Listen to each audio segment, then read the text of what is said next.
আপনি যদি মোবাইল দিয়ে ভিডিও এডিটিং করতে চান অথবা প্রফেশনাল কন্টেন্ট ক্রিয়েটর হতে চান তাহলে এই ভিডিওটি আপনার জন্য। এই ভিডিওটিতে আমি আপনাদেরকে শেখাবো কিভাবে ইউটিউব ভিডিও এডিটিং করতে হয় খুব সহজে। যেমন মোবাইল দিয়ে রেকর্ড করা একটি সাধারণ ভিডিওকে এডিট করার মাধ্যমে কোয়ালিটিফুল কন্টেন্ট করে তোলা বর্তমান সময়ের সবচেয়ে জনপ্রিয় একটি ফ্রি ভিডিও এডিটিং অ্যাপস হলো ক্যাপকাট অ্যাপস।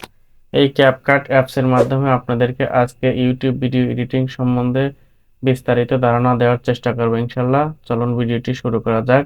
ভিডিওটি ধৈর্য সহকারে দেখুন। ক্যাপকাটের মাধ্যমে যারা কোয়ালিটিফুল কন্টেন্ট গড়ে তুলতে চান এবং কোয়ালিটিফুল কন্টেন্ট আপলোড করে ইনকাম করতে চান তাদের জন্য আজকের এই ভিডিওটি ধৈর্য সহকারে দেখুন এবং ভিডিওটি ভালো লেগে থাকলে লাইক, কমেন্ট এবং শেয়ার করে দিয়ে আমার এই চ্যানেলের সাথেই থাকুন।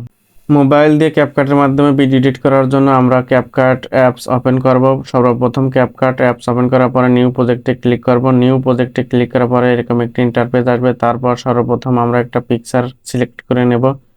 পিকচার সিলেক্ট করে নেওয়ার পরে আমাদেরকে এরকম একটি ইন্টারফেস দেখাবে। তারপর অ্যাড করে নেওয়ার সাথে সাথে এরকম একটি ইন্টারফেস দেখাবে। তারপর ইন্ডিং নামে একটা অপশন আছে, এই অপশনটাকে আমরা ডিলিট করে দেব। ভিডিওতে যেহেতু এটা থাকবে না এর জন্য ডিলিট করে দেওয়ার পর আমরা যেহেতু ইউটিউবের জন্য ভিডিও এডিট করব তার জন্য 16.9 এটাকে সিলেক্ট করে নেব। সিলেক্ট করে নেওয়ার পরে আমরা পিকচারটিকে টেনে ফিল আপ করে নেব স্ক্যান বরাবর। স্ক্যান পর্যন্ত ফুল ফিল আপ করে নেওয়ার পরে যে জায়গায় পছন্দ হয় আমরা সেই অনুযায়ী এইটাকে রেখে দেব। রেখে দেওয়ার পরে অ্যাড ওভারলিতে ক্লিক করব। ওভারলিতে ক্লিক করার পরে অ্যাড ওভারলিতে ক্লিক করার পরে আপনি যে ভিডিওটি এডিট করবেন সেই ভিডিওটি সিলেক্ট করে নেবেন। আমি আমার পছন্দ অনুযায়ী একটি ভিডিও সিলেক্ট করে নেবেন। তারপর টেনে যেহেতু স্ক্রিন রেকর্ড ভিডিও এটাকে টেনে ফুলফিল করে নিলাম। তারপর এরকম একটি ইন্টারফেস দেখাবে। দেখুন এখানে আমার ভিডিওটি 5 মিনিট 17 সেকেন্ড লম্বা একটি ভিডিও। এর জন্য আমাদের যে পিকচারটি নিয়েছি ব্যাকগ্রাউন্ড পিকচার যেটি নিয়েছি ওটাকে আমাদের 5 মিনিট 17 সেকেন্ডের একটি পূর্ণতা অনুযায়ী এটাকে সিলেক্ট করে নিতে হবে। নতুন নতুন ভিডিও পাওয়ার জন্য আমার এই ফেসবুক পেজটি ফলো করে রাখুন এবং ইউটিউব চ্যানেলটি সাবস্ক্রাইব করে পাশে থাকুন সবার আগে নতুন নতুন ভিডিও পাওয়ার জন্য। এরকম করে আমাদের পেজে নতুন নতুন ভিডিও প্রতিনিয়তই আপডেট হচ্ছে। দেখেন আমাদের 5 মিনিট 17 সেকেন্ড পর্যন্ত সম্পূর্ণ হয়ে গেছে। তারপর এই দাগ বরাবর সিলেক্ট করে এটাকে কেটে দিতে হবে। কেটে দেওয়ার জন্য সিলেক্ট করে স্প্লিট করে পরে শেষেরটুকু সিলেক্ট করে কেটে দিতে হবে।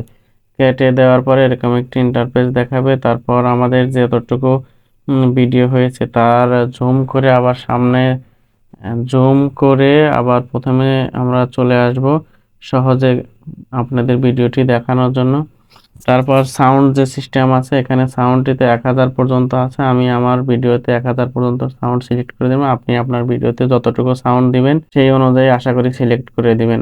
এটা সম্পূর্ণ আপনার ব্যক্তিগত। আপনার ভিডিওর ধরন অনুযায়ী আপনি সাউন্ড কম বেশি করে দিতে পারেন। তবে আমি আমার নিজের ভিডিওর অনুযায়ী আমি আমার ভিডিওতে সাউন্ড এবং ভলিউম ঠিক রাখার জন্য আমি সিলেক্ট করে দিলাম। আপনি আপনার ভিডিওতে অবশ্যই সিলেক্ট করে দিবেন। তারপর এরকম একটি ইন্টারফেস দেখাবে। আমাদের আশা করি এই ভিডিওগুলো দেখবেন এবং ধৈর্য সহকারে দেখবেন।